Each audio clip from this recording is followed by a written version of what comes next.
Welcome to the Waldorf Gridiron Club podcast, your home for all things football at Waldorf University, the best small college football experience in America. Hosted by Andy Buffington and me, Troy Thompson, from the secret bunker beneath Bullsdorf Field. Welcome to this episode of the Waldorf Gridiron Club podcast. Troy, I've been absent, my friend. Oh, I noticed. Yeah, sorry. Hey, thanks for picking up the flag and marching with it while I was off gallivanting and learning and all sorts of stuff. One weekend I was fishing. I know. That was last week. Yep. And, actually, last week I was at a conference. I fished at night, though. Mm-hmm. After the conference was over. Yeah. So I was learning. How convenient. Yeah, you never let that flag drop to the ground. We No. keep this show rolling. Ooh. And if we're both gone sometime, though, I don't know what's going to happen. But you might have to jump out again. Yeah, that's true. We just talked about before the show started. I'm on official grandchild watch. Yes. And my daughter is due any moment. Well, we might do this next week too, and find out that she's even more miserable than what she's been. Yeah, she sent us a Snapchat last night that she's going to play pickleball because a friend of hers, who was pregnant, went in, her water broke while she was playing pickleball, so didn't work. That's right. Here we are. And with that discussion and a little different sounding voice in the room that you might have just picked up on, Yeah. we should introduce our guest for this week's episode of the Gridiron Club podcast. The summer series. The summer series. We continue to roll with our stable of coaches here at Waldorf University, going through our athletic department, and we're killing 4 birds with one stone tonight. You have your own stable. Well, 6. Yeah. 6. Yeah. Indoor and outdoor. Oh, Don't forget right. indoor, outdoor. Sorry, Indoor, outdoor. men's and women, Cross country. indoor and outdoor, track and field, men's and women's cross country. Yep. Coach Janna Langrell. Welcome to the podcast, Coach. Thank you for having me. Absolutely. You nervous? Not really. Good. Good. There's nothing to be nervous about. We're glad to hear that you did some research and listened to how these. If this was like ESPN level, sports talk, we'd dive in. We'd be in trouble. It'd also be a lot shorter, which maybe some of our fans would like if our, I suppose, in our football, Yeah. But yeah, we normally talk about football in the season and 3/4 of the year, but this time of the year we like to get out and we thought it'd be great to meet the coaches for all of the programs at Waldorf, and so now we're happy to have you. And you're done with.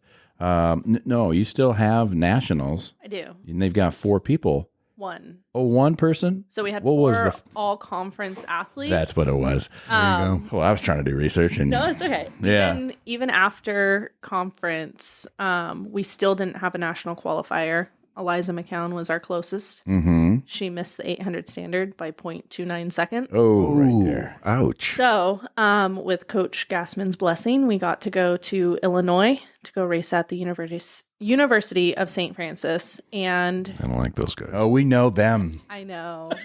Sorry, we had to go. They had really No, good I get it. competition. Yeah. There were a lot of the really big NAIA schools out there and a lot of big D3s. And she shaved another 1.3 seconds off, punched her ticket to nationals, That's and ran awesome. a 2:13.41 in the 800. That's great. 2:13, half a mile Yep. in 2:13.41. She would be the second. 41. 41. 41. She would be the second fastest boy on Forest City's track team. Really? Or third Well, fastest. and that's Sorry, why- there's 2 faster than her. Okay. And that's why she's a collegiate athlete. That's right. And this is McCown, right? She's McCown, from yeah. She's from Minnesota. Mhm. Yeah.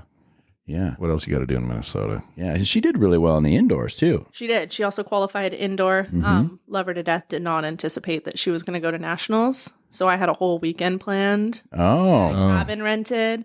Oh, And gosh. she punched her ticket to nationals. And I was like, okay, All right. I'm going to go cancel that cabin. All We're going right. to start booking some flights to Florida. And Have to go to Florida. Whereabouts? We were in Gainesville. Okay. It wasn't bad. No. I'm not a Florida person.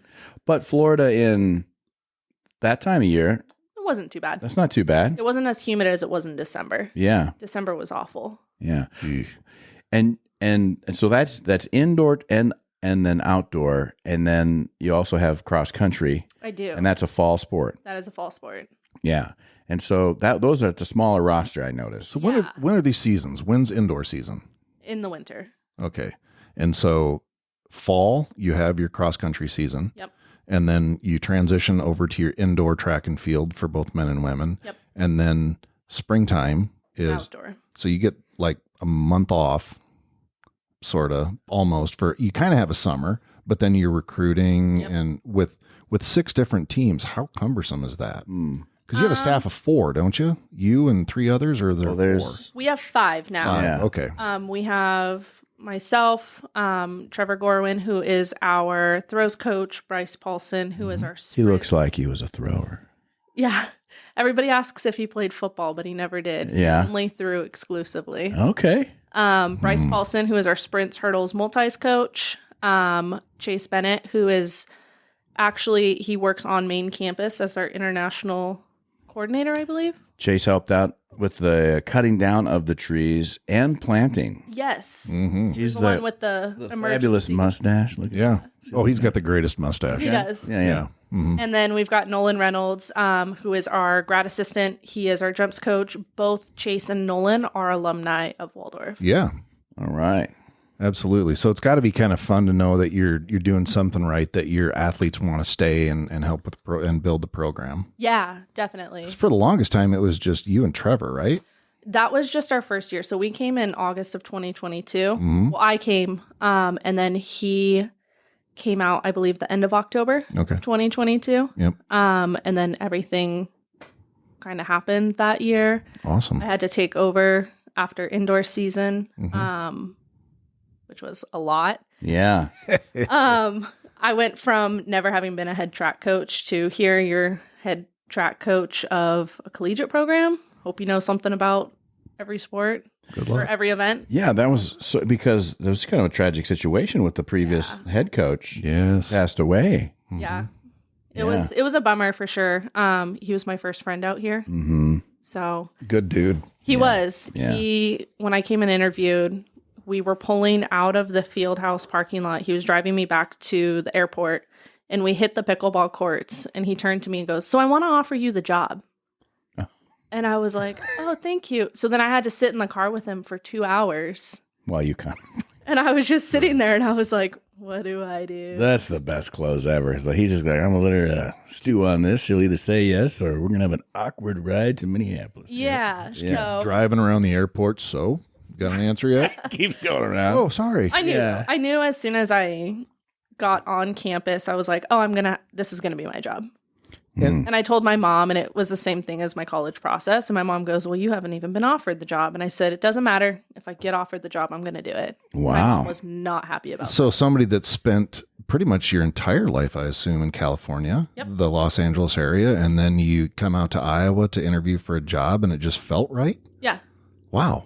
That's good to know. I mean, we're blessed to have you here, obviously, but how much culture shock did you have going from, a megalopolis like Oh, yeah. the Los Angeles area, A little bigger. and then, well, I mean, what, 200-300 people more at least. Yeah. Yeah. Than our entire state.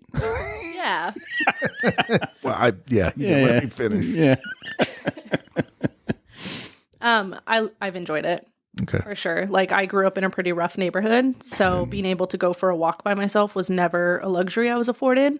I would go for runs from my house and have to like dodge people. And Oh. someone tried to steal my watch off my wrist once, and my mom's like, "You cannot run from the house anymore. You need to go drive somewhere." And I'd fight her because I'm like, the semantics of running, like I'm running because I don't have to go somewhere. Yeah. Yeah. So to go from that to Maybe that made you faster. being out here, maybe I was Might never have. as fast as Eliza. Were you a oh well no what darn it. What's the one where you run around the track and you go through the water? Steeplechase. Steeplechase. Were you a steeplechaser? I wish I was. I went to a college that didn't have a track, Oh, so that was not an option. okay. So wait a minute. Because if you were running you were a cross away country from standout at International, right? Hope International. No, I wouldn't say that I was a standout. Wait, well, hold on. Their standout was Emma Timmermans, who I recruited her, and I understand that, but when I was looking at the record book for her alma mater, individual records, she holds the 4th best time for women at that university ever. I mean, You I don't know about do? ever, no, 9th best ever. See, he does but way as far better as research. far as individuals, their best time, you're number 4. Yes. How about that? I feel like there needs to be some context. It's always been a really small program. I was blessed that I got to start the program at Hope International. So I was the first female. That is in your runner. bio that you helped start that. And then, but did you do the same thing in high school? Did you start the cross country in high school? No, I didn't start that program. Okay. I just started working at Don Lugo, which was my alma mater. Oh, okay. And again, I grew up playing soccer my whole life. Oh. Like I was not a runner. But you weren't a goalie. You were a midfielder. Yeah. So you run Outside 3 miles mid. anyway. Yeah. Outside mid. My mom Yeah. put me in track because I had an attitude problem. That's great. Oh, well. So Was your mom a soccer coach? no. She just said this is where she's going to go. Make her run. Yeah. So I was playing high school. I was doing fine, I guess. I got some playing time. I had made varsity as a freshman. And I just had a nasty attitude, and my mom didn't want me home all the time. And she's like, you have too much pent up energy. I can't do this. Go pick a sport. Your sister's doing softball. I don't really care what you do, but get out of the house. So I picked up track and started as a sprinter, as most soccer players do. And Little East LA parenting. Like to see it. You went bet. for a run one day, and they were like, hey, you're going to do distance now. Yeah. Oh. No mid distance, just straight into.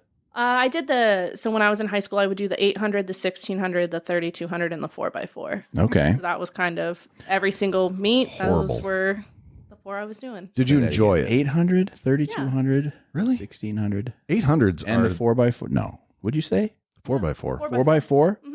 Oh, that's the premier race of the. It's my favorite. That's your favorite? It's my favorite. Actually, Open 4 and the 4x4 are probably my favorites. I'm not a big sprint fan.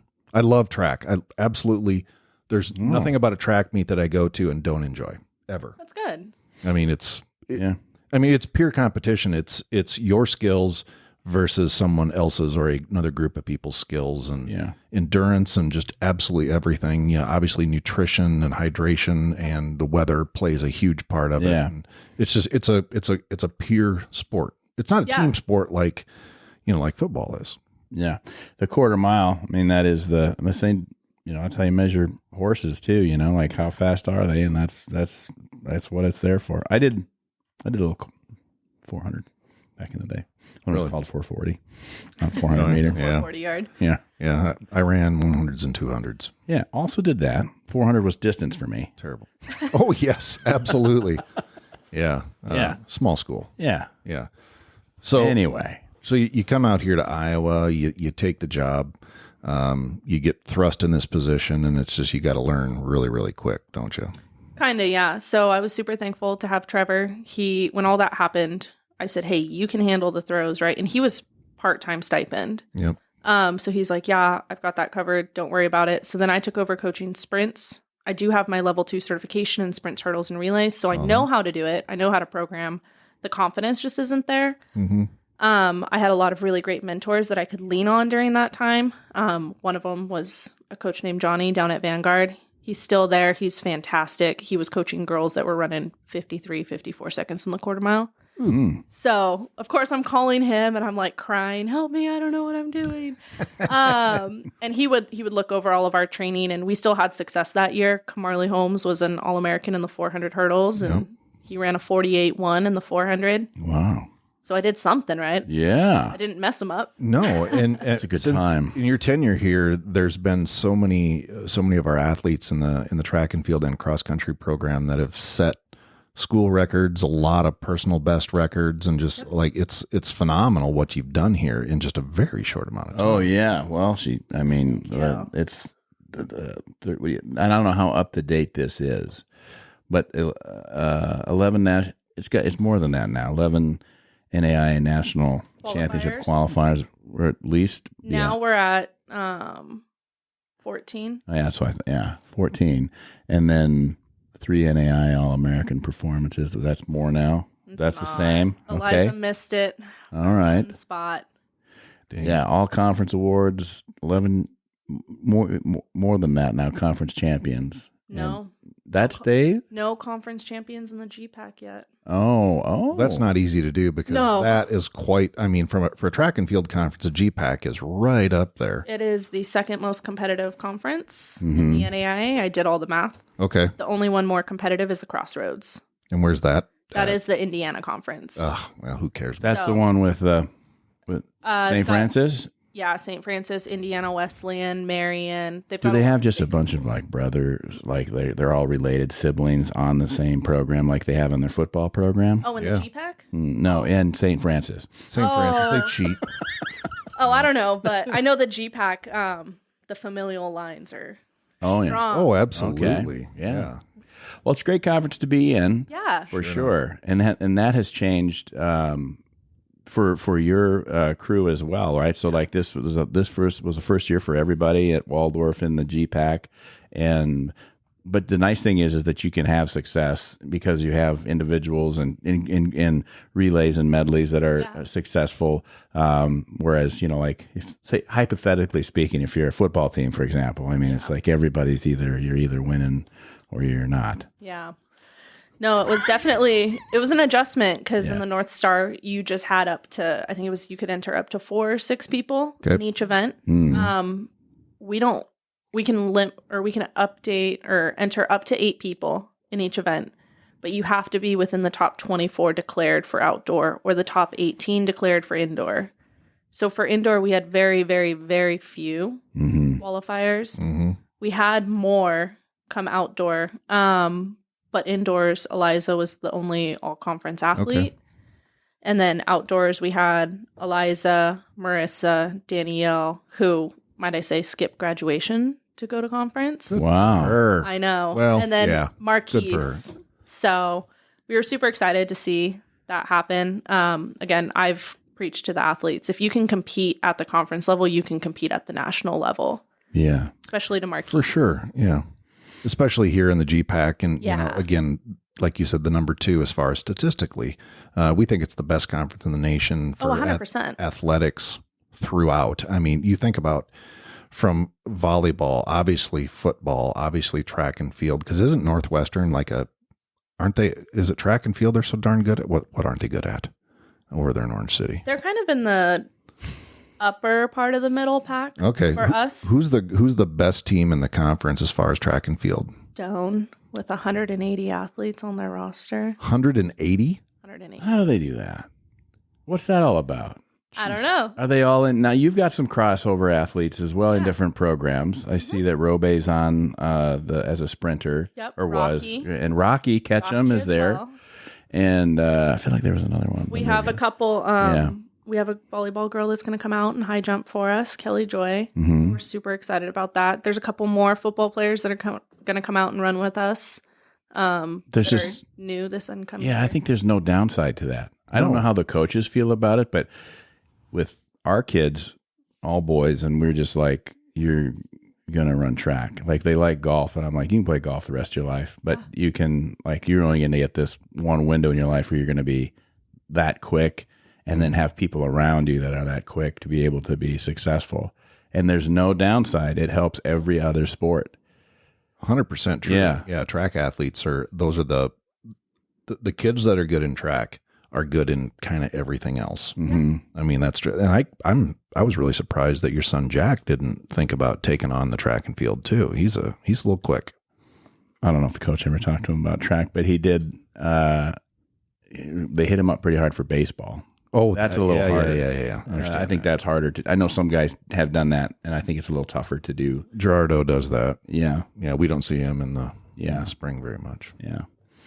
But I will say, I mean, I can't speak for my kids, but I do know that like the ones that have all graduated high school, they love Coach Hovinga, and Brian does a great job. Yeah. He's a real master planner. In fact, watching track, I learned from him that there is an enormous strategy to whatever he's got going on about how he wins a track meet, and it's the research that you're doing with all the other potentials and the people that you're up against, but then stacking people here and using them here. And, he has his points figured out typically within 5 or 6, and he's usually pretty accurate. Yeah. And granted, that's high school, but they will all say it was that he was their favorite coach, not their favorite sport.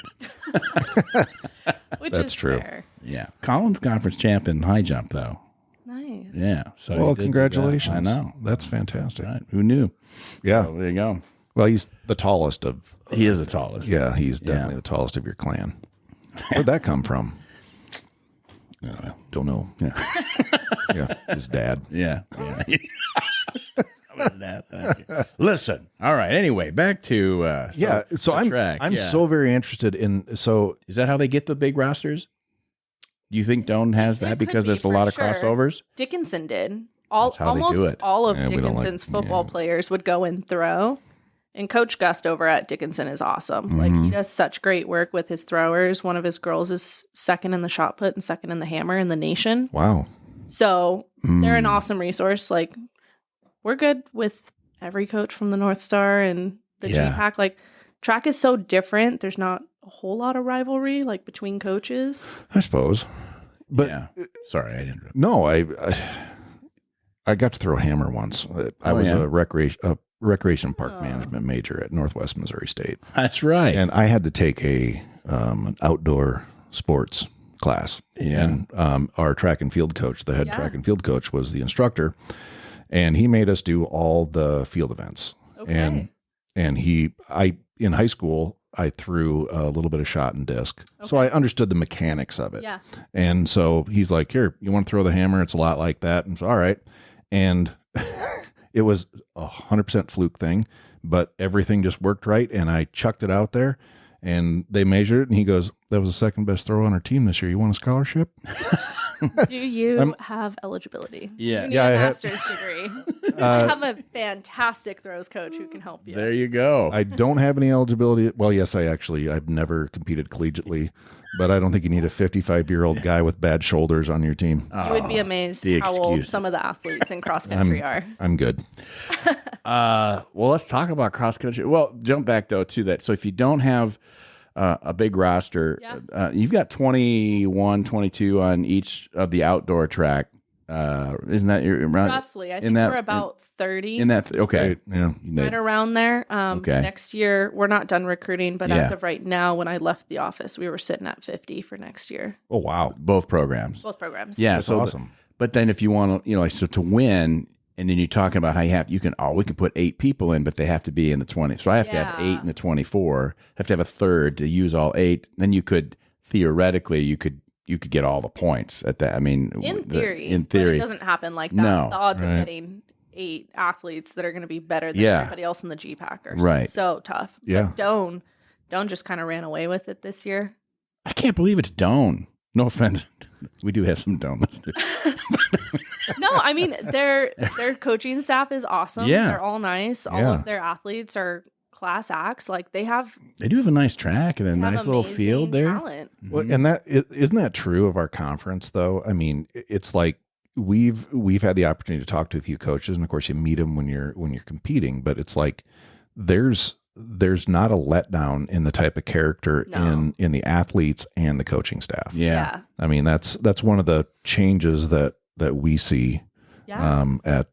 from going from the North Star to the GPAC. And it's not like the North Star guys were bad, but there wasn't the quality of individual, at least as a parent, in the North Star that there is in the GPAC. Yeah.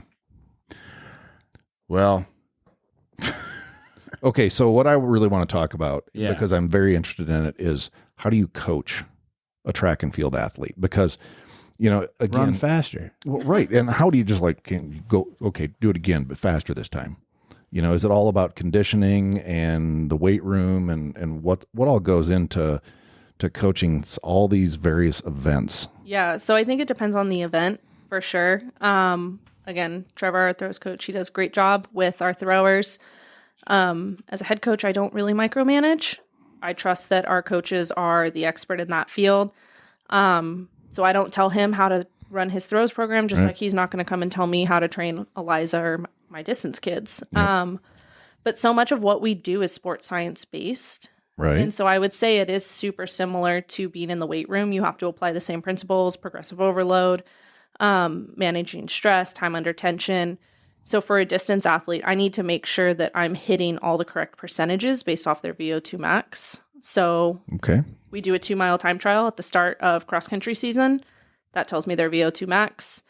And then tempo would be anywhere from 80 to 90% of that. Could you go back to VO2 max, please? I'm not much into science. It's just the rate at which oxygen Okay. is transported throughout your body and stuff. Is there some mechanism that you put on them, or is it like a before and after Nope, type? I have a spreadsheet, and it's just based off of, I enter whatever their 2-mile time was. I hit enter, and it does all the calculations, every distance, every percentage for me. Wow. So it's saved up so much of my time, so I don't have to sit there and do the math equations. That's really cool. But yeah, like if I want to build their VO2 max, we have to do work at VO2 max pace. Right.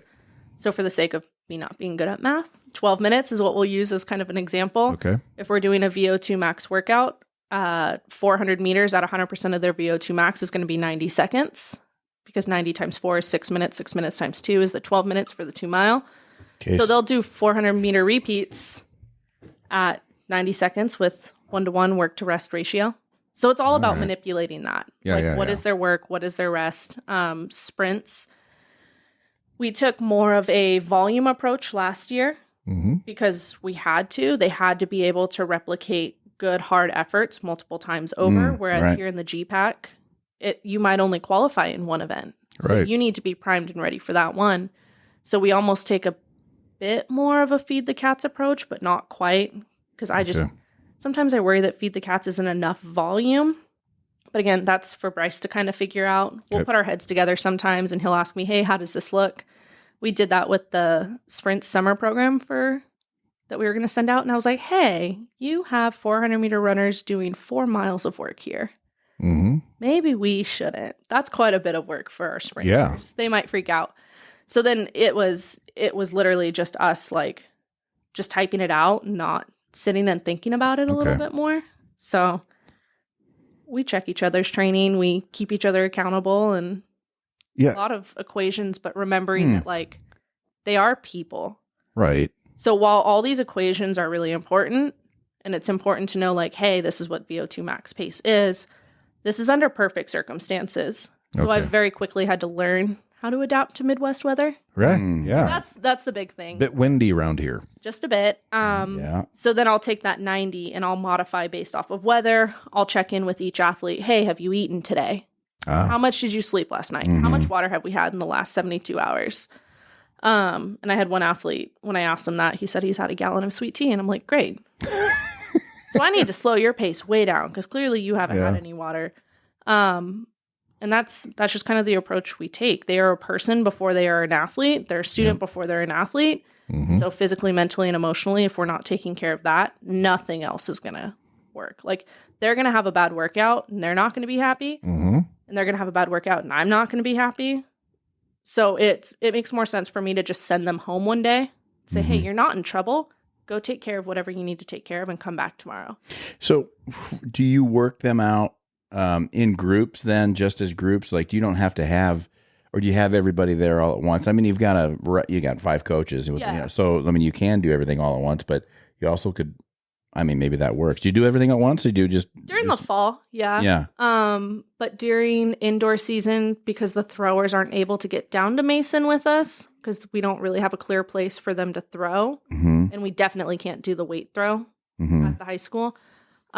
We have to work with, I shouldn't say half. We get to work with baseball, softball, golf, and the other sports that would need the turf room down at the DJAC. Sure. And then Trevor built kind of a tarp system, because when we first got here, facilities had asked us, hey, can you ask Wade to stop throwing so far? Because it's putting holes in the wall. And I was like, hey, I will not be doing that. No. We're just going to find a solution. So he built a tarp system, and the athletes throw into the tarp, and that slows the shot put and the weight down enough that it's not going to hit the wall. How much does your psychology degree play into how you deal with your athletes? I'm going to be honest, I don't remember a whole lot from taking psych. Okay. All right. So, I mean, sometimes I joke that I'm just going to Pavlov them. Yeah. Ooh, well, yeah. Ding, ding, ding, ding. Yeah. Yeah. Little bell. Excuse me. Yeah. No, sorry. I mean, You're drooling. I tell students to do the exact opposite of what I did. I say, hey, don't don't go to school just to keep running. That's exactly what I did. Oh, I went to school so I could keep running. I was a pre-physical therapy major. Right. And then I failed all my classes one semester. Yeah. Because I took calculus, chemistry, and physics. Well, that's a lot. Been there. Skipped a lot of class to take my dad to doctor's appointments. Found out he had stage 4 cancer and that I had failed that semester. Oh. So I did what any rational 20-year-old would do. Chopped all my hair off and changed my major. All right. I said, this is going to solve my problems. I guess it did. Yeah. I mean, I'm here now. Changed There you it go. to psychology and went with a different haircut. I did. Yeah. I also thought it would make me run faster. It didn't. It didn't. Well, Did you try shaving your entire head? Aerodynamic. No. Oh, that's okay. what I do. That's where I draw the line. Okay. That's why Troy shaves his head. Yeah. It's Stay not- quick. Yeah, it's not that he's follically challenged. No. Yeah, it is that too. That Yeah. happens. So so with cross country though, you're doing the same thing. You're like you said, you're measuring the VO2 max. VO2 because VO5 that's like a hair, isn't that something for Alberto. hair? Isn't VO5? Yeah. Isn't that like a shampoo? I keep seeing like talking about VO2, and I was like, I mean, is that the shampoo or is this which is this? You know, so and you're doing that, and obviously in cross country. Yeah, I do it all year Yeah. long with distance. With sprints, it's a little different. Yeah. We don't operate off of VO2 max. That's way too slow. Yeah. So then we just work off of percentages of their 200 or their 400. Yeah. Okay. And then do you have to take so like there's mechanics involved too, particularly for sprinters that are coming out of the blocks. So but by that, I mean, is there more instruction? I guess there's always coaching that goes with any level, but I mean, coming out of the blocks, if they're in college, they know how to do that, but there's improvements that can be made there too. Yeah. And not all of our sprinters know how to get out of blocks. Okay. So every time Eliza ran a 400, she did not get out of blocks. Okay. When Marissa ran the 400 hurdles at conference, she was standing start. So there's a lot of work that can still be done. A lot of students were taught bad habits in high school. So Bryce does an awesome job. We have on form. So he'll record pretty much every rep for the students, and he'll do like the little like, it's like dots and lines, and it shows you what angles you're getting into. And Really? he'll say, hey, you didn't get a big enough angle here. Your shin angle isn't correct. Like, you need to work on this. And he goes to the extent of labeling every single video. Wow. My high school track coach never once. We had to run out of blocks, but I was a sprinter and I had no idea. It's just kind of whatever was comfortable, and just you did it because you're supposed to. And he was also the same guy that we didn't know that he was dealing with cardiac issues, but he came out one time. He's like, 5 miles. See you later. Yeah. He had to run. Yeah. All of us. He had a great name, Frank Munch. Yeah. I still have a picture of him on my phone. He was, he's buried out in the cemetery north of town. I walk by and say hi to him and Ann all the time. He lived well beyond coaching Andy and having cardiac issues. Yeah. But yeah, he was my track coach too. Yeah. Wonderful man. Yeah. The coming out of the blocks, but what other mechanics? Obviously with hurdles, that's a whole other thing too. If you are recruited, I mean, you're recruiting hurdlers. And but there's still so many things that can be improved. I mean, I've watched a lot of hurdles this year, which we never. Jack and Tanner and Tate, they didn't do hurdles. So for what Colin does, and I know just enough to be dangerous. Like you should be like, there should be almost no sunlight, as you go over that hurdle. But it's 'cause when they're in high school and they're starting out and they're figuring whether they can do it, they look like they're hopping over it. They're way over it. It's so slow. So what are those mechanics, and how do you just same type of deal? Yeah. So a lot of the times at the high school level, students will look at it as I have to jump over this hurdle instead of I am hurdling. I am running and my feet are leaving the ground for a brief interruption and then I'm returning. So a lot of times they're going to get too close to the hurdle and they're going to have to jump up, which slows them down. Another important thing to remember is that for the men, it goes from, I believe, 39 inches in high school to 42. Oh, 42 is tall. yeah. Yeah. So you've got to be a pretty headstrong, tall, or proficient hurdler to come out of high school and make a good transition to the 42-inch hurdles. If you're timid, you're not going to do well in the 42 inches. Wow. No. Because they raise the hurdles for the boys in high school So does the women's, does that hurdles, does that change? I'm going to be honest, I don't know. Okay. We haven't had very many 100-meter hurdle girls since I've been here. We threw Brandy in it just for funsies this year. She did not think that it was very fun. No. But we were like, hey, just The do it and natural, you'll be on the top 10 list. the natural order of going over a hurdle is putting your arms up in the air. I got thrown because I was a sprinter in high school. They stuck me one time into a shuttle hurdle. Yeah. Not a hurdler. And somebody took a picture. Oh yeah. Oh yeah. I was flying. Yeah, you got to like snap your arm and snap your trail leg through. Yeah. The people that have that down though, like they are maniacal about their mechanics in preparation. They'll do their little hip twists over the 100. I don't know how many times they do it. I'm not quite sure what it makes sense to me. Yeah. It looks like they're really doing something there. And then there's the stretches and the things that they're, it's just a lot of stuff and focused. I've seen some extremely focused hurdlers, and they were all female hurdlers at the high school, that they were really good at it. And that was their thing, and they were going to crush it. Yeah, I had one of my best friends in high school was a state champ in the 110 highs. That's awesome. And but that's all he did during practice is that just the mechanical of, like you said, getting that leg over, snapping the leg down, and bringing the trail leg across, and it's just like it didn't make sense to me. Now the 400 hurdles is a special kind of torture. Oh, yeah. So it depends on who you ask, because Kamarli would say that the 400 hurdles is easier than the flat 400 because you got 10 breaks because there are 10 hurdles. Ooh. He said every time you went over a hurdle, it felt like a little break. Oh. And I went, I don't know if I believe that. But I would go so far as to say I think the 3 hardest events in track and field are going to be the 10,000 meter. Yes. Because that is 25 laps around the track. Mm-hmm. I would say the 400 hurdles and the 800. Hard to argue with that. 10,000 meter. Yeah. So like 6 miles. 6.2.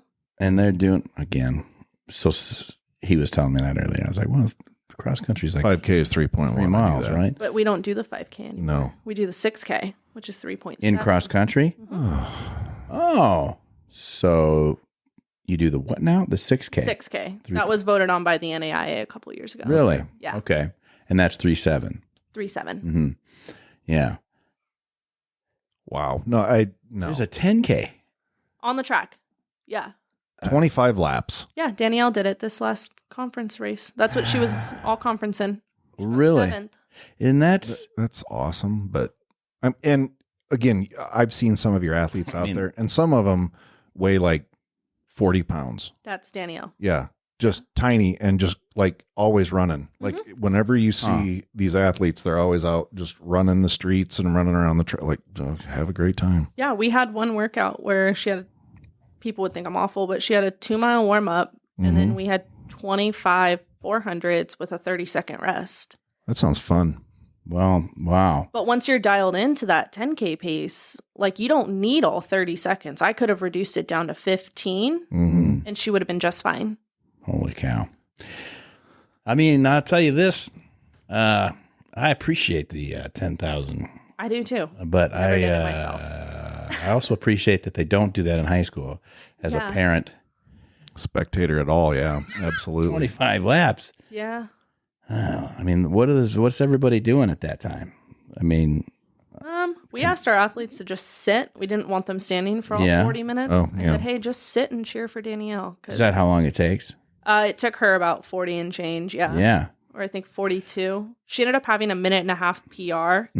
And then she took 5 minutes off for the season. Holy moly, that's a ton.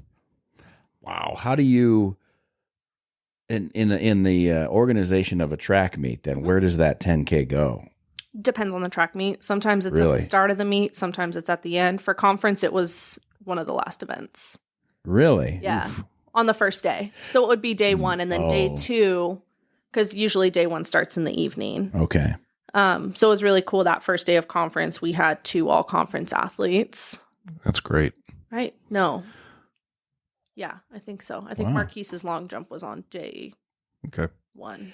Now, At the Bullstor Field baby track, we have all the accoutrement. I didn't realize we had a Steeple. Thank you. Yep. I think that's cool. Yeah. I think that I is was invited. cool. Coach invited me to sit in the steeple pit if we needed an ice bath. Yeah. Thought about it. Yeah. That was one of the cold days, and then I think it was 6 days later. It was Probably. 80 degrees. Yes. 80, yeah. Iowa. So we have pole vault. Mhm. They don't do that in high school in Iowa. Nope. They used to. Do you do javelin? We do. That's cool. And then you mentioned hammer throw, Hammer. which we don't do that in high school in Iowa. And then Triple jump. We do triple jump. We don't Okay. have any this year. we learned what the triple jump was a couple Yep. weeks ago. Did you talk to Matt Evenhoe? Because he can come out triple jump for you. We did.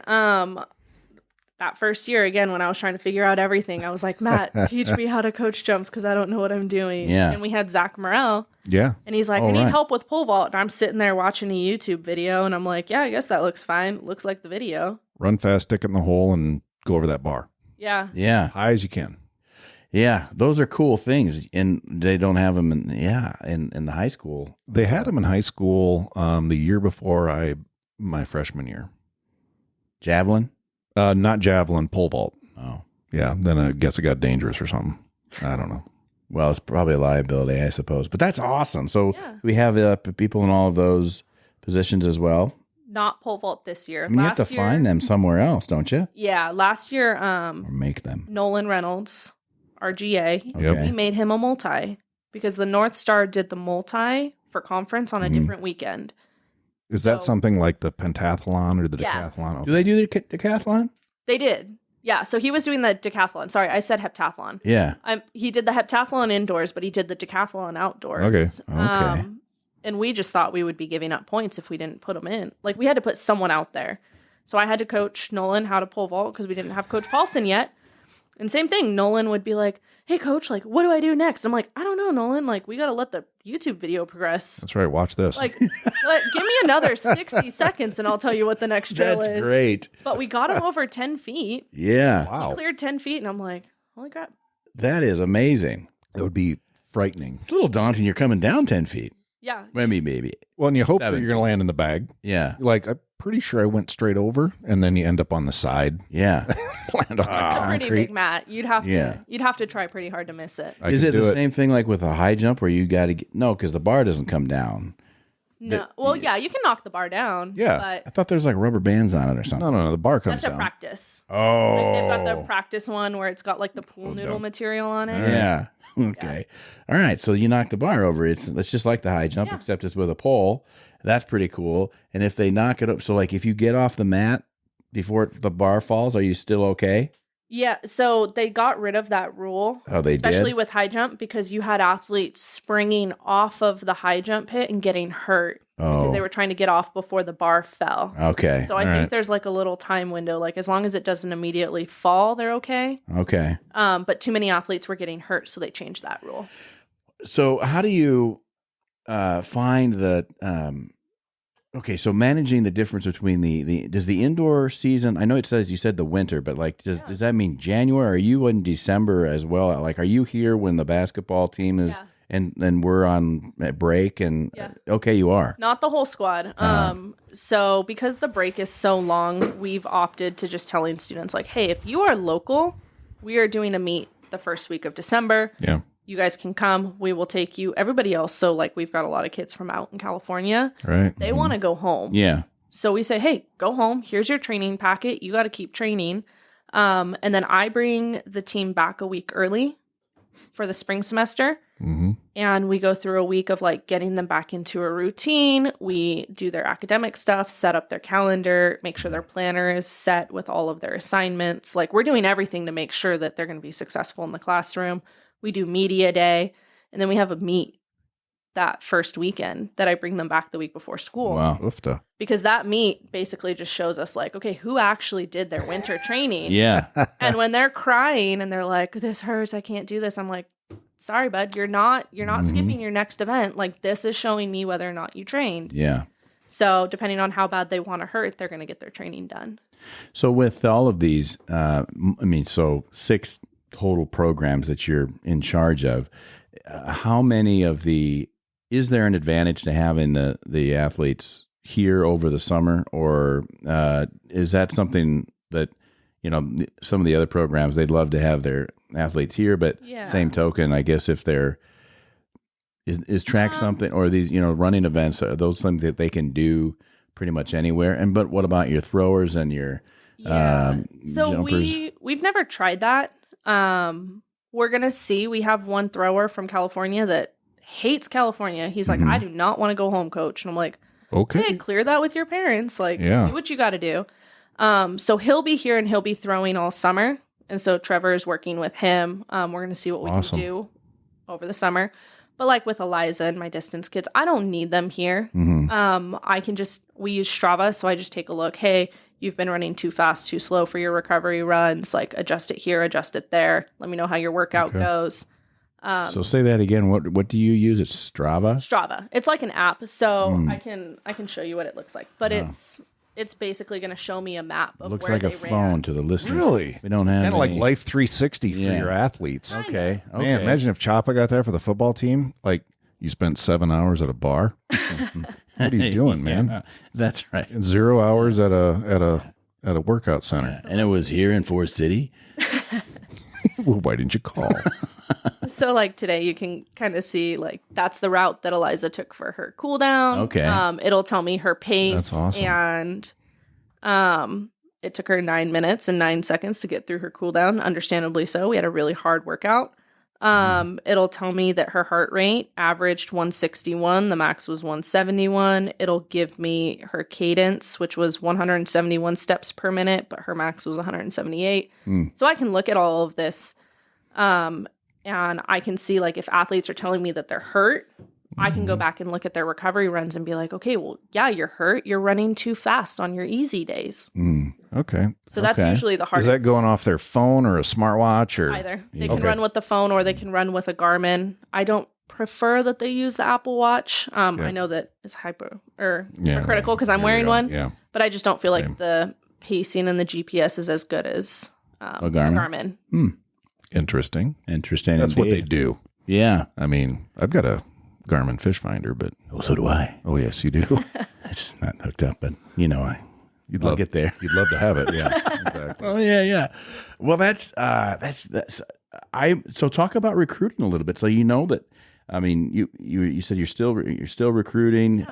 You've got, I mean, I thought, man, 20. You said you're in 25, 30. You're about 50 right now as you whatever it is.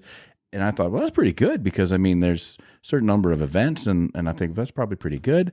I have no idea. And then you say that Doan's got 150 people on their roster. That's crazy. It's nuts. And so when does how do you recruit? And obviously you've got some regional people here. You got some locals, I noticed, and or local even to the area, besides Forest City. But then, you know, you obviously have connections back in California and so on and so forth. So talk about your recruiting scheme, and you know, you had to learn that too. Yeah. That wasn't, Oh, geez, yeah. you know, were you watching YouTube videos on recruiting? So I have a little bit of college recruiting experience because I had worked at Hope previously. Right.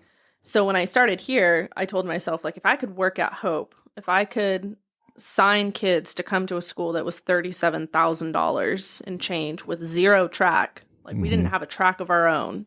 We were renting one at 6 a.m. twice a week. Oh, wow. Oofta. Then I can get someone here to a facility. And so we just really leaned heavily on the students, asking them, hey, what has been the best part? What has been the hardest part? What are the obstacles I'm going to have to overcome? What are some of the objections? And then it's just been a lot of trial and error. You know, it's been really hard to get regional kids, I think just because there's been a bit of turnover within our program. Right. So this is the best that we've done regionally, I feel like. Good. And I don't know how much of that is because we've been around for a while now, or if we're just finally finding our footing here. But California, like, it's really easy to recruit out of there.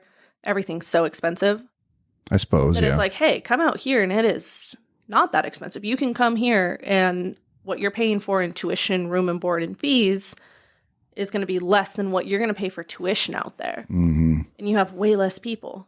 Right. And then I always spin like, you get seasons. You don't have traffic. Right. That's usually what gets them. The traffic. Traffic. Yeah. And from your personal experience, Yeah. also, you can just go for a walk or a run. Yeah. And And that hits hard for parents. Like, we will get parents on a Zoom and I will explain it to them, especially like our female recruits. I'll go on and I'll explain to them, like, your daughter won't have to really worry. She should always stay vigilant. Of course. She should always stay aware of her surroundings. But it's not like she's going to have to constantly look over her shoulder or be Right. worried about anything like that out here. So, yeah, I mean, we just I like to look for diamonds in the rough. I like kids that I can continue to develop over the next 4 years. Yeah, getting a really fast kid straight out of high school, that is awesome. But the closer you get to that genetic potential and that ceiling cap, then you're just managing their expectations. Right. You know, when you bring a kid in like Alexa, she came in running 30.2 seconds, I think, for her 200. She just ran a 27.8 for us. That's great. Well, and that Yeah. that age gap of 18 to 22, 23 is monstrous Yeah. for maturing, building your muscle mass, and just being able to do all those things that you probably couldn't. You weren't up to your potential yet in high school. No, Yeah. for sure not. Yeah. And it comes down to physiology. You are going to continue, like men are so easy to coach, in my opinion. You are going to continue to get more testosterone year after year until you hit 25. So as long as I can keep them focused and I can keep them out of their own way and injury free, and I apply a progressive overload principle, they are going to get better. Yeah. It's just that simple. Girls, I just have to keep healthy and I've got to keep them dialed in. True. I mean, when I graduated from high school, I was 165 pounds. Yeah. And I think by the time I finished my freshman year, I was probably about 210. Good And job. mostly muscle mass. So yeah, I probably should have played football, Right. but whatever. Well, that's if the recruiting part of the job came a little more naturally because of your experience, and then obviously you can communicate, the unique features of Waldorf and where we're located. They're small size, and we do have a nice track, and so those conversations that you're having with parents, what do you say about Forest City? I talk about how great of a community it is, that the businesses here are invested in the Forest City High School system and they're invested in Waldorf. I talk about how safe it is. I talk about how it's quiet. The parents love when I talk about the fact that there's very minimal distractions here. And so I always combat it when kids are like, well, it's going to be a small town. It's going to be boring. Yeah. I always tell them, like, I'm a firm believer that if you're bored at Waldorf, you're just a boring person. That's right. That's all it is. Like, Yeah. because what? You're going to be bored while you're sitting in your dorm room watching TikTok? Okay, go be bored and pay a bunch of money somewhere else then. That's right. If they're living... I know it sounds True. mean, but it's Very true. Yes. I tell parents and I tell recruits this all the time. If you're living the through and through student athlete lifestyle, you are going to wake up at the last possible moment. You're probably going to skip breakfast and you're going to go to your first class or sleep through it. I don't know. I know my kids though. Yeah. Then you're going to go to class throughout the day, which I'm going to assume is going to be anywhere from 7:30 or 9 o'clock until 3. You're in and out of classes. You're going to grab lunch at some point. Yep. You're maybe going to work on some homework. You're probably going to have a non-campus job. You're going to do what you need to do. 3 o'clock rolls around. You're going to go get treatment with the athletic trainers, or you're going to come down to practice. Then we're going to practice until about 5:30. Then you're going to go get dinner. Then you're going to do homework, or you should be doing homework. Should be. Or Yeah. working. And then you're going to go to bed and you're going to do the same thing Monday through Friday. Right. Saturday, we're going to race. Sunday, you're going to catch up on anything that you missed. We don't have time for any of that. We Sounds have like a time, and we need, and the same thing happens like when you have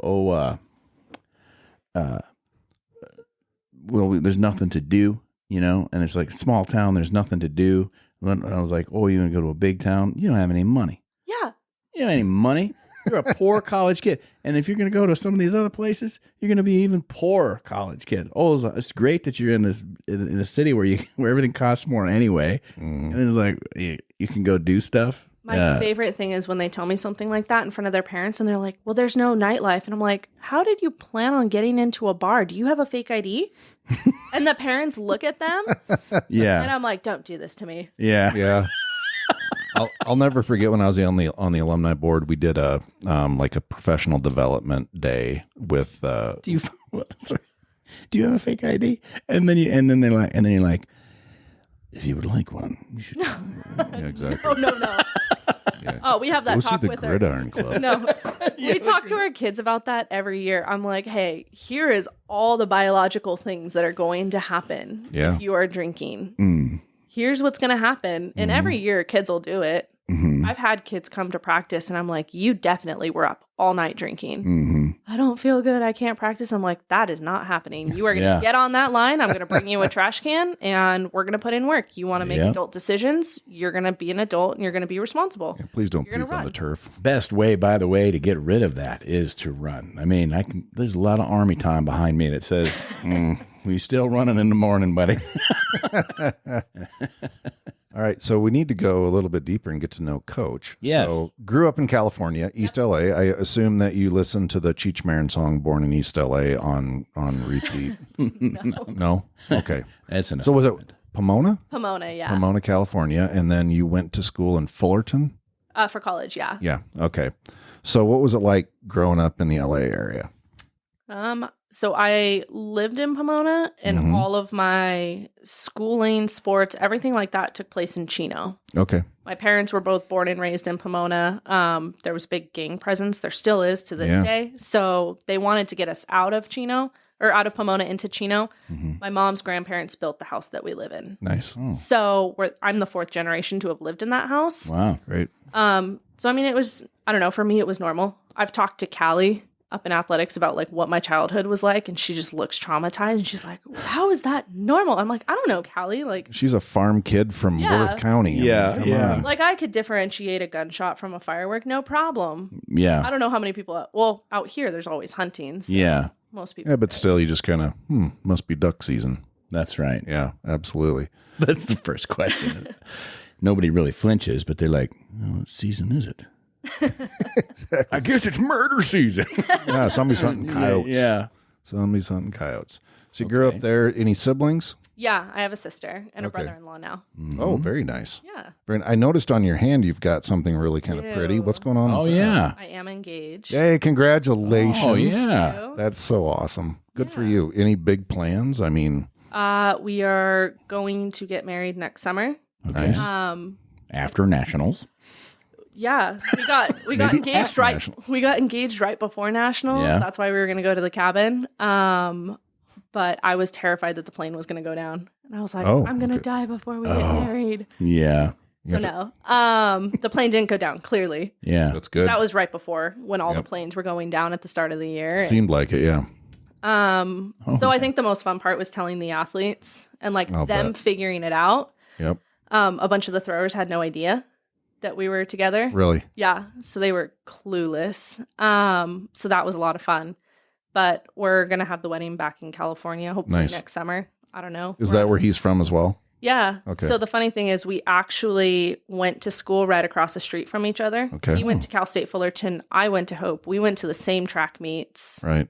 Never crossed paths. Really? He would work the finish shoot at the cross country meets that I was racing in. Mm-hmm. Never crossed paths. And then he coached at Vanguard, which was in the same conference as Hope.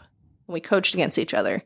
Never crossed paths. You ever get after him for like, I didn't catch your eye when I was coming through the chute?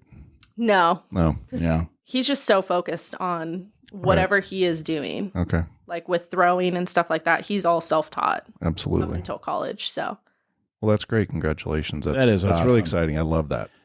Do we know him? Yes. yeah, he's our throws coach. Trevor.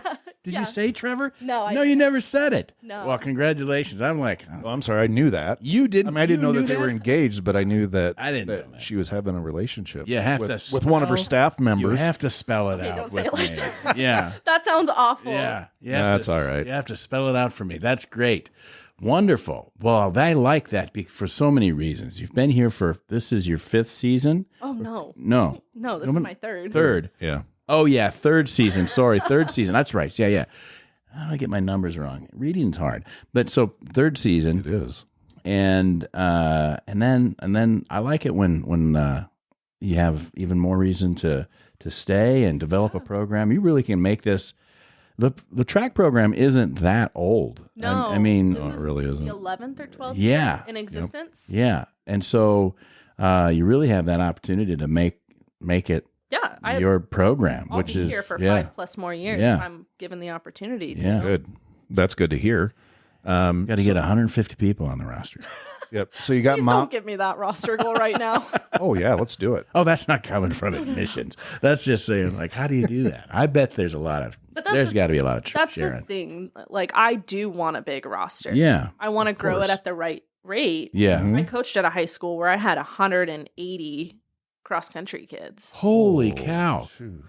Like, that was a lot. Yeah. Yeah, Our sounds like track team was up near 300. Like, I don't want that big. it. No, No. that's tough to manage. I don't for even. anybody. And then how do they? Oh, I guess you could do multiple events. Yeah. But not unless they're only if they're in the top 24 in Yeah. this situation. Yeah. Yeah. Yeah. So you have to figure it out. Yeah. But I think that's great. I think there should be. I mean, if it works out, there should be. It probably helps to do some cross collaboration, but the athletes have to be into it. They have Yeah. to. They have to do the extra work. You know, every coach wants them solely to themselves, and I understand why. When you are an athlete in college, it's a full-time job, and you're a is. student. That's what you're there for. Yeah. Yeah. So but I feel like that's what Dawn's up to. I know it, but it's a good training program too. It is. Well, and we have such a good relationship with Choppa and that coaching staff. Yeah. Because I was constantly checking in with them, giving them updates on like how Rocky was doing and the other football players, and just saying like, hey, this is how they did this weekend. This is what they were mentioning to me. How do they look at practice? And it's just managing schedules. That's all it comes down to. Yeah. So Rocky was only with us 3 days a week. Right. And it was like, okay, we are going to make the most of these 3 days. But we have an understanding with the coaches that if someone wants to do 2 sports, first they have to talk to their coach when their season is over. Mm-hmm. If they want to talk to me before their season is over, I won't have that conversation. It's not appropriate. Yeah. Sure. Then they have to talk to their coach. Then they can come talk to me. I will go verify with their coach. And then it becomes a game plan. So with the volleyball player we're going to share, she's a high jumper. So that's where I'll sit down with Matt and Bree and go, okay, how many jumps is she taking on average per day at your practice? What are some of the injuries she's complaining about? And the moment that she starts to get injured with track, we'll shut her down. Because at the end of the day, we're not giving her the scholarship. Yeah. The other sport is. Yeah. Right. This is an accessory to that. And we want to be able to show that doing track in the off season is going to pay dividends come actual season. Yeah. I think that's what happens. Mm-hmm. That's why there's a high injury rate, in my opinion, my little soapbox. When you have kids that do track in high school and then you recruit them to college because they are really, really great athletes. So let's take a football player, for example. You recruit a running back because he's really fast. Right. Okay. You tell him he can't do track in college. He's still fast his freshman year. He might still be okay his sophomore year, but then junior and senior year, you're wondering why he fell off. Mm-hmm. It's because you pulled him from the thing that was making him fast. Yep. Yeah. Unless your running program is A1 and it's awesome, which I'm not saying any coach isn't good at that. Yeah. You're right. I mean, that's a question that I asked Jack. I was like, are you really putting on weight, like Yeah. bulking up muscle, really strong, Close to 200 pounds, isn't Yeah, it? he's yeah. And I remember when I was 200 pounds, and then The good old days. yeah, the good old days. And I was like, "Are you still fast?" He's Yeah. like, "Still fast." He's always concerned, but yeah, that's right. Yeah. That's great. So mom's still back in Cali. Did she ever come out and visit? My mom has, yeah. My dad hasn't. He had a 3-disc fusion when I was little, so Okay. him and planes don't get along. Right, Car I rides suppose. don't get along. But my mom came out this last fall. She was here for the Northwestern game. Okay. That was So that fun. was an experience, yeah. Yes, that was fun. I remember that day. But she came out and the first thing she They were said good was, fans. I get it. Yeah, know. that's good. And all the leaves were changing colors and it looked beautiful. So, So if she dad really doesn't enjoyed want a 3-hour plane ride, I suppose a 24-hour car ride's completely No. out of the question. Yeah. My dad is terrified of planes. Oh, yeah. My parents have only taken one plane trip together, and my mom found a will in his sock drawer. Oh, really? Yeah, they just flew from Ontario to Sacramento. Okay. It was a 45-minute flight. Wow. All right. Well, So he won't get on a plane. well, I don't blame him. I love to fly. My wife is afraid of it like it's a spider. What do you do in your free time then? What are your hobbies? I read sometimes. Okay. We don't have any streaming services. I don't pay for cable. Mm-hmm. So unless it's on Amazon Prime or YouTube, Yeah. I don't really watch TV. What do you like to read? It just depends. Okay. My You got- sister really got me into like Throne of Glass, Oh, Okay. Sure. which I don't think is your guys' cup No, of tea. No. but we acted like it was like, oh, sure. Oh, Yeah, yeah. I Yeah, respect Throne of Glass. I Right. remember that Yeah. day. Yeah. Mhm. Otherwise, Exactly. I'll go back through and I'll read just different coaching material, PowerPoints, Yeah. trying to figure out how I can be a better coach. And I have also recently taken up throwing hammer. Really? Well, there you go. Yeah, I've had 2 days. So Thought that was just part of being, engaged, but it's a different kind of hammer, like Yeah. working on like home projects or things like that. And you're throwing that hammer, like, Yeah. no. yeah, no, I'm. So learning Trevor's how got you out there teaching you the mechanics, Yeah. a little refining them, and I suppose you have him out there saying, "Okay, 10,000 meters, go." No, Yeah. but I did take him on a run early on when we were dating, and I was like, he's gonna break up with me after this. Yeah. He did it. We went for a run out in Joshua Tree, and he stuck it out. So Good for him. You still love the distance running? no, No. I don't think I could have answered that enough. Yeah. I love coaching it. Yeah. I'm so far out of shape that it's just hard. Well, I think I was trying to marathon train. Oh, January of 2023. I was training for like 2-3 months, and then everything happened. So haven't really picked it up since. I was really into weightlifting for a while, but it's just trying to find that balance yeah. yeah. and not feel guilty about taking time The to time. myself to do something. Yep. Yeah. The time. I like coaching on the side. I've got a buddy. He was my freshman roommate here at Waldorf. He just retired. He was 34 years with Cedar Rapids Police Department, and so good for him for retiring. But he's decided in his retirement that he's gonna do another Ironman. He's done Nice. 2 or 3 before, but like, how nuts do you got? He's 55 years old, and he's gonna do another Ironman. That's Ironman, crazy. the full Ironman, not a half. Yeah. That's where you swim too? Yeah, you swim you- a mile, Mm-hmm. bike 100. I think you bike Uh, 100 miles, Yeah, 118-mile bike ride. and then it's and then a a marathon. marathon. I think the swim is over 2 miles. Oh, is it? Yeah, and then Oh. you run a marathon to finish it up. Yeah. No, Nah, thanks. no thanks. No, You can just buy an Iron Man watch. I think they still Yeah. make them. same thing, right? Same deal. You can get a sticker. You can Yeah, buy yeah. the stickers on Amazon. I mean, I Yeah. think it's cool that people do that. I think at a certain point, though, I found that walking is just as good, or actually probably better for me physically than when I used to run all the time and run, and I really liked it. And Yeah. I realized I was kind of doing a lot of, I wasn't running real fast, but I like Yeah. to go out and run 6 miles or whatever and take that hour and just, that's how long it took. And then come back and feel good about myself. But at the same Yeah. time, I was like, I am getting older too. And I have heard people say that the more, you have to be a pretty exceptional athlete, almost kind of built for that, to be able to just constantly run for that long in your life. Whereas you could just go and walk and you'd be, Yeah, no, I don't know if that's true. I think you need the right running shoes. Yeah. That's This- most people's problem. They This just guy argued you shouldn't practically have any shoes. He's one of those guys. oh. Yeah. And that would be so tough on your joints. You need that cushion. That's what he says everybody says, and they're wrong. Well, it's been a decade. I started running late in life, and I enjoyed it. Yeah. But it got to be an obsession because everything that I do with my world is if you do, so you go out and you run a 5K and you run it in like 24 minutes and 10 seconds. The next time you run a 5K, you have to break Yeah. 4 minutes, Gotta 10 be faster. seconds. Yeah. And so it's that constant, whether you're on a treadmill, and treadmill's easy because you can just go, well, I'm just going I want to make it go faster. make it go. And it ended up blowing up my SI joint, and you can't walk or move or anything else for days. Yeah. Yeah, that was a lot of fun. Well, I listened to that guy. I'm not going to name any names. I'm not going to make a big deal of this, but I did try it and without Barefoot just barefoot on the treadmill here. And I was like, I will say, like, I didn't hurt at all. Whereas before running, I would be a little sore the next day and it didn't hurt. So maybe it's just the way. Did you go slower because you were barefoot? No, eventually, it started out slower and then worked into it going about the same thing. That could Yeah. be it. Started out slower, mostly because I was afraid that I was going to like skin my toe on the surface of, and then that'd be terrible. I was more worried about that than anything else. But anyway, How do you explain that injury? yeah. Yeah, absolutely. It's a treadmill burn. Don't worry about it. Exactly. Totally normal. Skinned up my toes. Yeah. All right. Well, let's see here. Have we covered What do all we the need events. to know? What does everybody need to know about Yeah. about track? How and can the field? Gridiron Club support you Yeah, in that's your that. program and Yeah. get to the? Now, do we have how many meets do we have at Waldorf? We don't have any yet. See, When's that's that part of the happening? We issue. need to have that. I'm hoping it happens next year. Got that great timing system. Mm-hmm.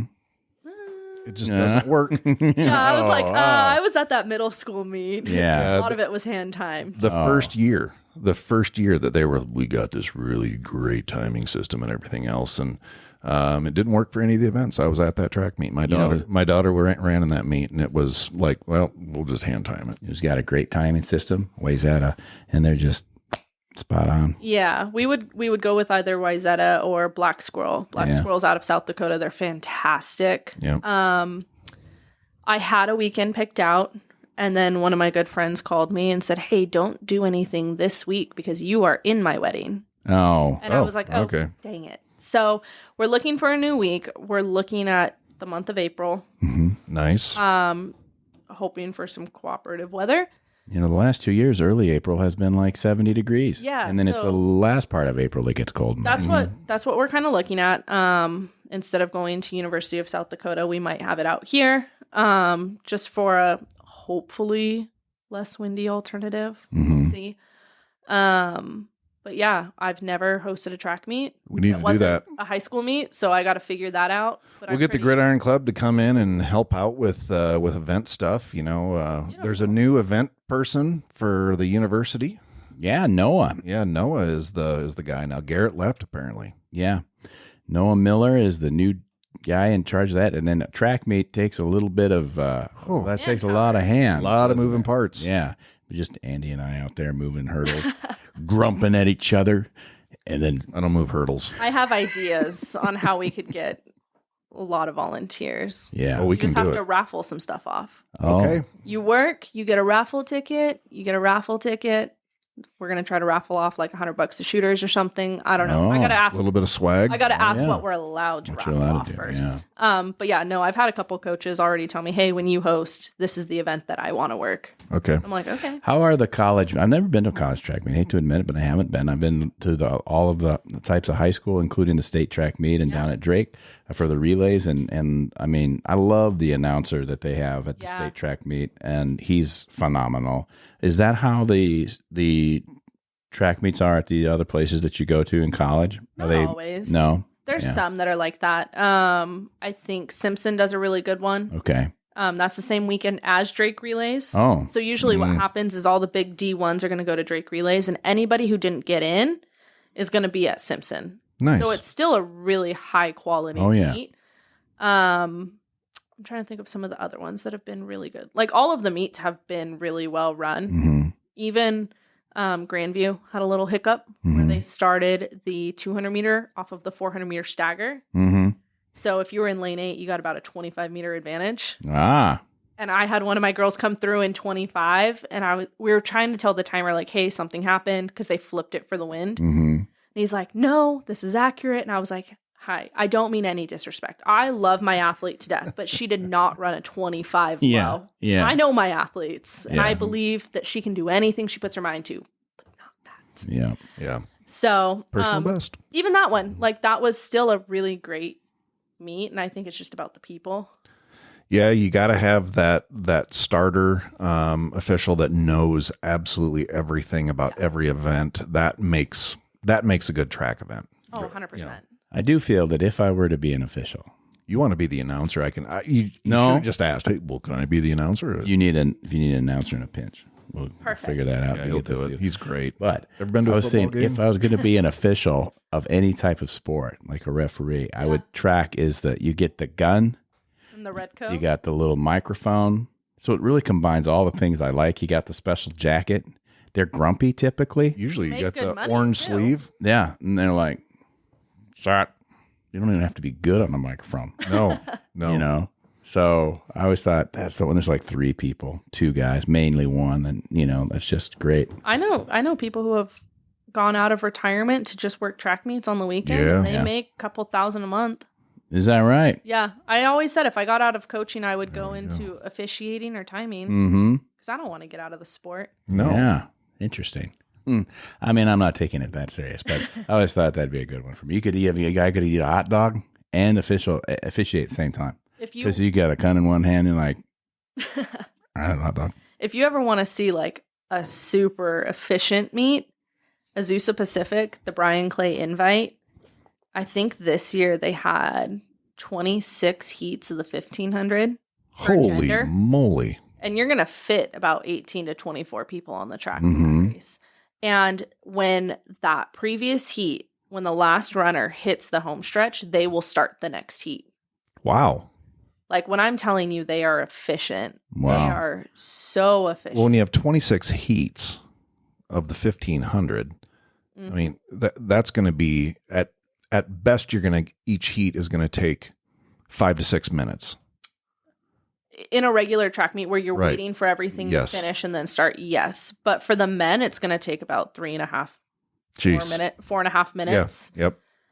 Yeah, you'd have to be good. And again, it's fun to see a well-run track meet. It really is. Yeah. To keep things going. All right, last question, because I just thought of this. Is it still a 15? Is it, do women in college track run a 1,500 meter? Yes. So, because they'll die if they run another 100 meters. Just like they'll die if they run the extra 200. In the 3,000? 200 meter instead of a 3K. Yeah, Like, I don't get doesn't it. that seem weird to you? So does the shuttle hurdles. But that's a hot take that Iowa doesn't agree with me. Is it just, I mean, yeah, I don't understand that because. There's a lot of interesting things that Iowa High School does. Mm-hmm. The DMR is not a 2.248. The DMR is a 12.4816. Mm-hmm. So that's one big difference. I've been to some meets and I totally get that it's because they're doing it for time. Mm-hmm. Again, track and field is all physiology. There's no reason why our shot putters at the high school level should do 2 throws back to back Mm-hmm. and then get back in line. If we're looking at the ATP system and how long you need for it to build back up, you need about 5 minutes. Okay. So if you did it, I think they call it like lunch style or whatever, Mm-hmm. cafeteria style. Mm-hmm. That is how it's done at the collegiate level. That's how it should be done at the high school level. Mm-hmm. Should be. But And they don't generally, agree the with that. female athletes seem to have more endurance, and they can horse, like you said, an extra 100 meters or extra 200 meters. Yeah. There's nothing, especially for these well-conditioned female athletes. Their recovery seems to be better. Yeah. Yeah. They're probably sleeping enough at night. That's it. They're not up playing Yeah. Call of Duty all night. And that first year, think how many records would get set That's on all the programs across Right. America. All right. Who do we? Well, I don't know. think Let's it's just Iowa that does 1,500 for women and 16 for men. let's fight the. So, but in patriarchy. college, it is 1,600. No, it's 1,500. In Iowa, Well, yeah. how do you compete with? It's like okay, because that's a dumb question. Oh, they just run an extra 100 meters. Yeah. I was gonna say in California, like everybody, there's no difference. all genders Yeah, did the same. 1,600. So, but Iowa colleges still do it Iowa high school way? No. So Iowa like all colleges are gonna do just the 1,500. Oh, Okay. But I was gonna say, how do we talk to the Iowa State Track Association about doing the full 1,600 and 3,200? yeah. Okay, We could fight the patriarchy. that's what I'm all about. I know. I like my job. I don't want to lose it, so I will not fight that battle. I don't have a job. I still have a job that has yabbity, nothing yabbity. to do. Hey, actually, speaking of jobs, I got the mail today, and there was a brown envelope from Waldorf University. I assumed it was my separation letter. Oh no, that's pink. No, okay. It was on May 1st. It was my 5-year anniversary with the university. Apparently, Oh really? yeah, right. All right, they're thinking about Whatever. that. I had no idea I was considered an employee. Well, before I forget about Thanks, this, Dawn. we have to do make everybody aware again. Second annual Waldorf Gridiron Club golf tournament. Oh yes, Going to be July 11th this year. Moved into the summertime. Still going to do it out of Gruis Recreation Area. That's the barn where we played last year. It's at 2724 360th Street, Buffalo Center, just down the road from the bunker a ways. And we're going to start at 5 o'clock with registration. It is going to be a shotgun start. We're going to play 9 holes. And we want everybody to come out to that. You can register at woogridironevents@gmail.com. That's WWUGRIDIRON events@gmail.com. And it is just $200 for a 4-person team, and that includes 4 meals. If you want to be a whole sponsor, I think we still got a couple of those open. That's $300, and that includes the team and 4 meals as well. And we're gearing up and doing this in advance, getting those $1,000 post-game meal sponsors, which now does include a 4-person team and 4 meals. So we feed our team after every game, every home game. You bet. And so we have sponsors that do that for us and help pay for that. It's really awesome. So we're looking for, I think we've got 3 of them, and we need at least 2 or 3 more. So looking for that opportunity. Don't forget, folks, mark it on your calendar, 11 July 2025, Gruis Recreation Center, 2nd Annual Waldorf Gridiron Club Golf Tournament. There it is. Is it a tournament or an outing? Let's be honest. This is, for me, it's always an outing. Yes. I'm never a tourney guy. Yeah. I'm gearing up for my guys' golf trip to Wisconsin. Coming up here in about 3 weeks. Nice. Yeah. So That's an excursion. Sure. Something like that. Very good. All right. Well, we want to thank head track and field and cross country coach Janna Langrell for spending some time with us so that our listeners can get to know them. Come out and support your track athletes, folks. And cross country. I've been to so many cross country. Yeah, how about that? Look, we're in town. I 100% agree, but all I ever remember from that is that you watch the start and then you run over to where they're there, and then you run over here and go over to there, and then it's did you sign off so that we can go eat supper? That was kind of my thing. Yeah, I liked the supper part. Well, but yeah, come out and support our athletes, obviously we want you here in the fall for when we're battling on the gridiron. But hey, get out there and support a track and field, because we're going to have our first meet hopefully this coming spring. So yeah, definitely be there, volunteer, and if you're not going to volunteer, come out and cheer on those kids that are working so hard on a daily basis. So Coach, thanks for joining us. Thank you for having me. Absolutely. Well, that's going to do it for this episode of the Waldorf Gridiron Club podcast, learning a little bit more in our summer series about all the different coaches here at Waldorf University. It's been a pleasure. And, I'm really hoping I'm not here next Thursday or Friday. Got to be honest. I'm hoping I'm going to hold that grandbaby.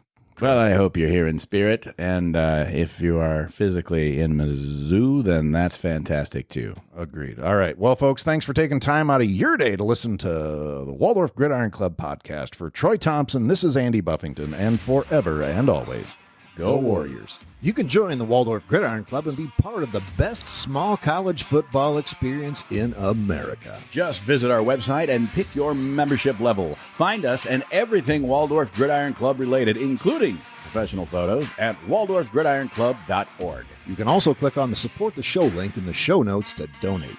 And you can even use the United States Postal Service by sending your check to the Waldorf Gridiron Club, P.O. Box 125, Forest City, Iowa, 50436.